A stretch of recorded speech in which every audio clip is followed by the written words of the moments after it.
Double OT style with Maury. It is Thursday night. We're breaking down the Patriots schedule, the rest of the NFL, which was released tonight. I love the schedule release because we already know the opponents, but it's until you see the dates, the times, the order in which they're in, it's not the same. So excited to see the Pats schedule tonight.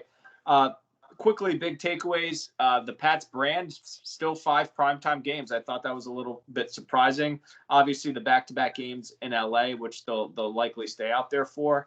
An early bye week in week 6. And what were your other sort of big, just in terms of things that you took away? Yeah, I think the first thing that jumps out is 4 of the first 6 at home, including the bye. So of the first 7 weeks of the season, the Patriots are at home for 5 of those weeks. And I think that's especially important if Jarrett Stidham is the quarterback week 1. I think we're all under the impression that he's going to be. With the exception of those 2 tough games, those road trips at Seattle, at Kansas City, 2 of the toughest places to play in football, assuming fans are going to be in the stands. And then after that, I see, after the early bye, which, we'll give our opinion on that in a little bit, 6 of the next 8 are on the road. So that middle part of the season when, they're going to be relying on, a N'Keal Harry who hasn't played 16 full games. Mohamed Sanu hasn't played with the Patriots all season, some influx of young talent. That's the part of the season that you can, start to wear and tear. And then I think the end of the season, again, a lot of divisional games, I think they're going to be meaningful this year. And I think that's what's going to make it a lot of fun. Yeah, you're right. I mean, I think it's nice to be home week 1, division opponent. 2 of those 4 games early on. I mean, I think if the Pats get out of here, and we'll go through the week by week, 2-2 through those first 4, they're happy. Like you said, that big stretch in the middle of the season, they're not home a whole lot. Obviously, the NFL did the Pats a favor with the 2 LA games. Going out there 3 times would have been annoying. And if you're going to have your Thursday nighter, a traditional Thursday nighter with 3 days rest, it's sort of nice that you're hunkered down with the team in LA and can sort of just focus there. The stadium, it's going to be the same drive. You're in the same hotel. So your Thursday night setup is almost easier in that regard as a Thursday night road game. And then it's sort of convenient. Well, I like and I don't like that they always finish at home with the 2 division games. It's like convenient for us, personally covering it around the holidays in some respects, but it's also like,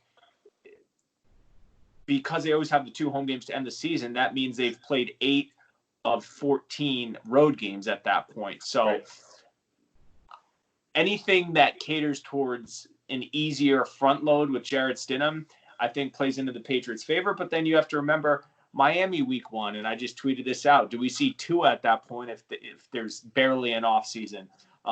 Teams like that have rookie quarterbacks or second-year QBs, they're going through the same thing as the Patriots. So at the end of the day, it's sort of a wash. And then, of course, we have to talk about 15 of the 17 weeks the Pats and the Bucs don't play at the same time. Yeah. So a lot of Tom Brady games Pats fans will hopefully watch. I've talked to our GM about this, of trying to get all the Bucs games on Fox and just have the Pats on PRI and Tom Brady on Fox. So we'll see about that. But and then in terms of league-wide, Chiefs Texans, that's a cool matchup. They played in that playoff game when Houston blew that big game. I don't know who else was on Kansas City's schedule, but did you think that was, that's a good opener?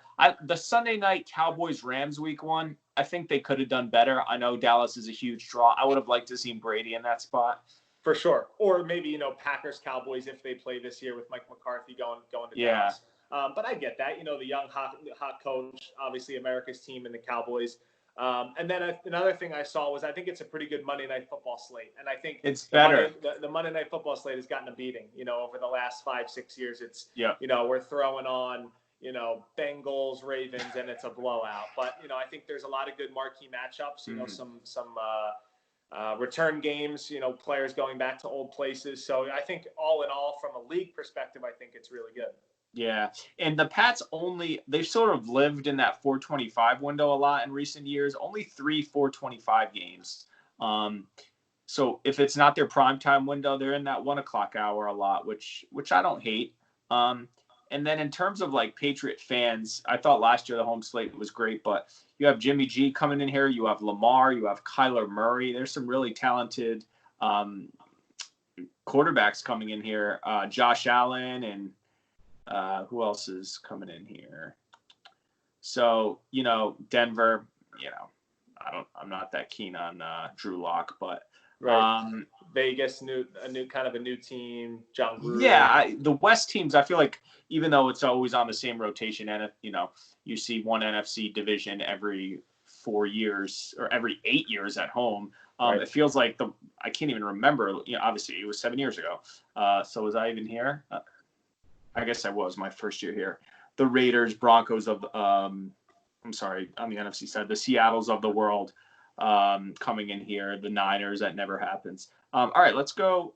Before we go week by week, I was just writing scripts. The kids were here with Beth, so it was noisy. So my sound is awful on Twitter, but I recorded the Belichick interview with Rich Eisen. Did you listen to it at all? I had a chance to gloss it over. Yeah, it was pretty good. Nothing, in nothing groundbreaking. No, I did obviously about the quarterback situation. Yeah. And Belichick, said we're fine going in with the two that we have. Yeah, I thought, I don't want to use the word defiant, but I thought when he was pressed about the post-Tom Brady era, he's like, we've been through this before, 2008, with Matt Castle, the 4 games in 16 when Brady was suspended. And that is sort of atypical for Belichick because he never likes comparing things and talking about the past. So I don't know if that was just a cop-out to get out of the question or to kind of be like, hey, no big deal. Brady's gone. We're fine. We do what we always do. We're the Patriots. And then he mentioned, in training camp, you sort of can cater sort of some of the scheme and practices towards upcoming opponents. So, if they're going to see a Russell Wilson and a Tua in the first couple weeks, how do they prepare for those guys? And then the preseason schedule, they have the 2. It's Detroit. Who else at home? Detroit. You know what? I don't have that written down. I know it's Detroit. Then I think it's Carolina at home. And then I think it's Philly on the road, and then something. Carolina else. Home, Philly on the road, and the Giants. So 2 at home, then 2 on the road. I think that's what they did last year too. Right, the first 2 were at home. So Detroit, Patricia, you figure, I don't know if they do joint practices during a pandemic, but that would have been a natural fit there. And then Carolina. All right, let's go week by week. All right, and then we'll try to. I told you I think they're going to be 9-7. Let's see if we go week by week, if that's where I end up. Is that where you are right now, 9-7? So I went through week by week, but yes, I have them at 9-7.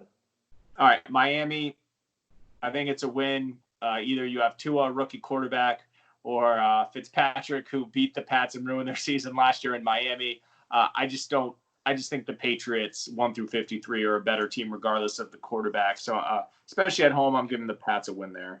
Same here. Yeah, 1-0. I think, the Patriots come out fired up and led by a defense. I think as we break down these wins, whether you get them to 8, 9, or 10 wins, I think we can all agree they're in that range. How many of them are going to be won by the defense? Kind of similar to last year. It's like, can the defense win you 5 or 6 games? Can Bill Belichick steal 1 or 2? And maybe the offense surprises in 1 or 2. That's kind of where I have it broken down. And yes, whether it's Ryan Fitzpatrick, coming out gunslinging, throwing a little bit too much, or whether it's a rookie quarterback, I think the defense wins there. Yeah, I mean, if you go back to last year and look through weeks, 1 through 12 or so, most of those games were because of defense. The Cleveland game comes to mind when Baker had a really bad game. So you're right. The thing I have to keep reminding people who are down on the Patriots is the defense will be not quite as good, but in that ballpark.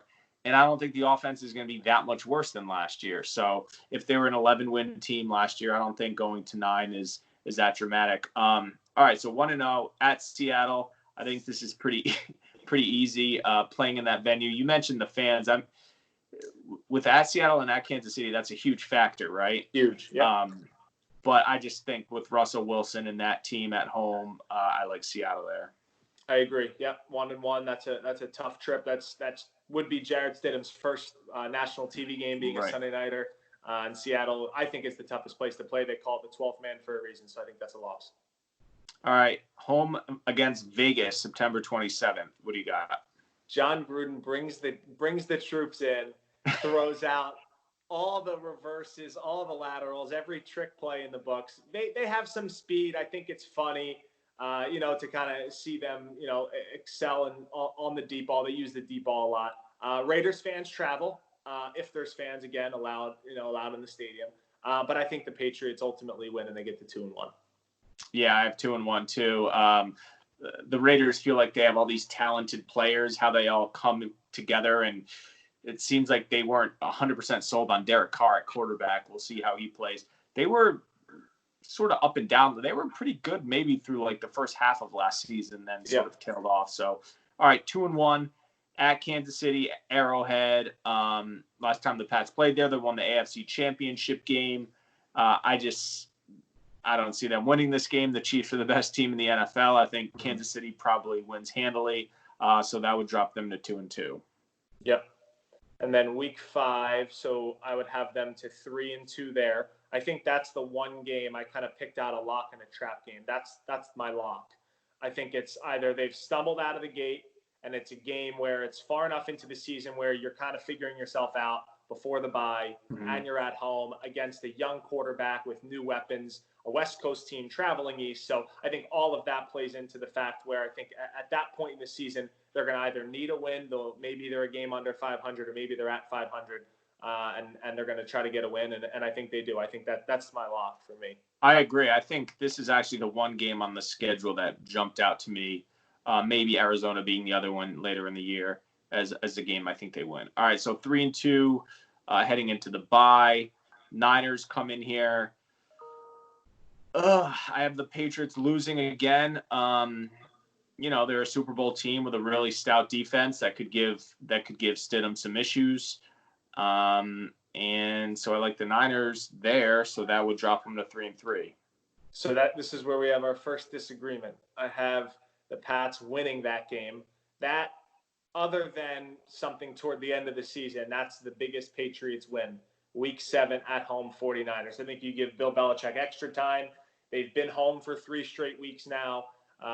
He doesn't want to hear the talk about Jimmy Garoppolo being good, even though, that was the guy who wanted to be the heir apparent. So I think the Patriots get a big win at home and they get to 4-2. All right. Yeah, I like your rationale there. I can almost switch. All right. I actually have them losing again the following week at Buffalo, more or less because I think Buffalo and the Pats are the 2 teams to beat in the AFC East. So I have them splitting. So I have Patriots winning later in the season at home. So just by that rationale, I have them losing at Buffalo.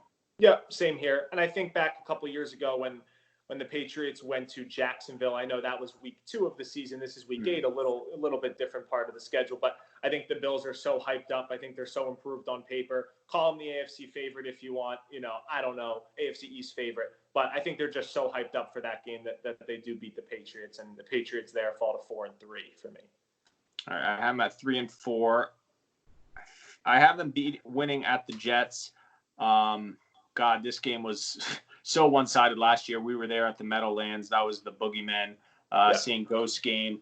I'm sort of conflicted on the Jets this year. What were they, 7-9 a year ago?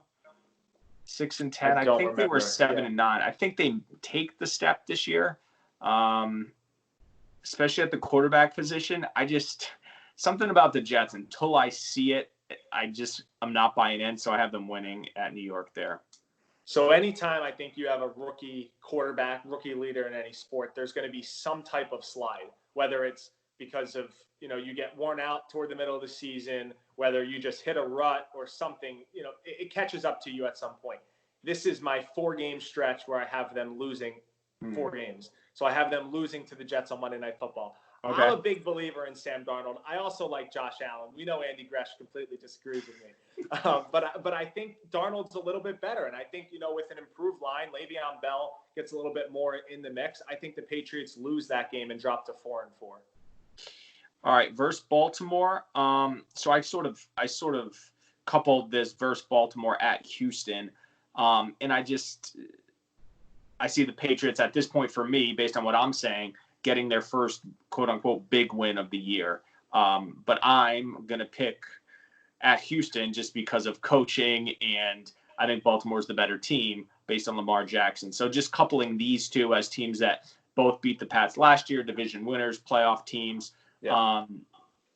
really, and I was in Baltimore last year. That game wasn't that close. I mean, Edelman had the fumble that they returned for a kick at that point. The Pats had momentum, but the Baltimore just really handled them. Unless Bill Belichick really figures out a way to get Lamar. I mean, the Pats defense, I think, based on the draft, they're trying to get more athletic and faster. Too slow for Lamar. I have them losing against Baltimore, and just coupling it with Houston, going to Houston the next week, needing a big win, and beating the Texans. Yeah, so I have the free fall continuing. Like I said, I have them losing at home against Baltimore, losing in Houston. And it's so hard because, I think the Patriots, like we said, are going to be between that 8 and 10 win mark. And that's where division record and conference record comes into play. Mm-hmm. So with 4 straight AFC games right there, if you don't pick up 1 or 2 early on, weeks 8 and 9 against Buffalo and the Jets, then you're going into 2 more games against AFC teams where you can't afford to lose 4 in a row, or else you're going to lose out on a lot of tiebreakers, especially earlier on in the season if we have them losing to Kansas City, where, that's all of the favorites in the AFC. So I have them losing both of those and dropping to 4 and 6 by week 11. All right. And we're going to have to wrap this up sort of soon. JP's texting me about the A block and my phone's dying. So versus Arizona, November 29th. Listen, I like Kyler Murray. I wish I watched him more last year. Arizona wasn't on TV a whole lot. But I just don't see them coming in with their roster and beating the Patriots at home. So I have them 6-5 at that point. Where do you have with Arizona? So I have them winning to get to 5 and 6. Okay. The LA games, I think it's convenient that they're going to both be out there. Listen, I think the Chargers are going to be better than they were a year ago. Same with the Rams, who sort of had that Super Bowl hangover. I have them splitting, so I guess I'll have them beating the Chargers and losing to the Rams. I don't know who the Rams play prior to that Thursday or if they're in a game. So I have them at 7-6. What do I have now? 6-5, 7-6 through 13 through the LA trip. Yeah, so I have a split as well in LA. I think it's also really nice that they get to stay in the same city. I know sometimes teams will stay out west, but it'll be Seattle and LA. Yeah, that's still like a 2 or 3 hour flight. That's like New England to Miami. So the fact that they get to stay probably in the same hotel, I would assume. Yeah, I would assume. They usually don't have to practice. So without any travel, I see them getting out of those 2 games with at least 1 win. And it's not, I mean, it's late in the season to be bonding, but like guys have talked about that when they were, I forgot who they played. It was Denver, and then they stayed in Colorado Springs prior to going to Mexico City a couple of years ago. Guys talked about the bonding, and because you don't really practice a lot, as you mentioned, between the Sunday and the Thursday game. All right, so we end with these AFC games. I have them at 7-6 at this point. I have them winning at Miami again, even though they've had so many struggles down there over the years, as we know. And then, Jesus, I know I'm getting to 9-7, so maybe I had them losing at Miami, win against Buffalo because I had them losing at Buffalo earlier in the year, and then needing a win against the Jets, that final game, I have them winning. So that gets me to 9-7. Yeah, so I'm at 6-7 with 3 games left, and I see 3 wins there at the end of the season. I think going to Miami also helps what I have written down. From late November to late December, there's only like 1, quote, cold game. And for Jarrett Stidham, who hasn't experienced an NFL season, is from Texas, played his college football at Baylor and Auburn. During a key 5-game stretch, end of the season, I know I have them losing some, but for it to be not a cold atmosphere again in Miami, I think they can kind of turn it around. And then, they beat the Bills after Christmas on that Monday night, and then I have them beating the Jets, getting revenge against the Jets earlier on in the season. So I have them at 9-7 and 4-2 in the division. So we think 9-7 is what, the seventh seed sneak into the playoffs? I think if you're 9-7, you're getting in. Yeah, I think 8-8, maybe depending on who your wins are against, strength of schedule, things like that. But I think 9-7. If you're 2 games over 7 teams get in, I think you should feel pretty comfortable as of right now. So Kansas City is a lock by and large. Baltimore is a lock. Let's say Buffalo, for the sake of the argument, wins AFC East. So, and Houston. So that's the 4 teams with the 3. So that you're sort of competing with the Pittsburghs, the Tennessees, the Indies of the world, the Browns, I guess, for a wild card spot. Yep. 100%. All right in there. Maybe the Chargers. Yeah, it'll be. I mean, there's really no dogs in the AFC. Jacksonville, I guess you could say, Cincinnati. Everyone else is sort of in contention. Yep. Oakland. All right. Well, we'll see if those games get played on the schedule. Looking forward to it. Good stuff. Thanks, Maury. And that's it.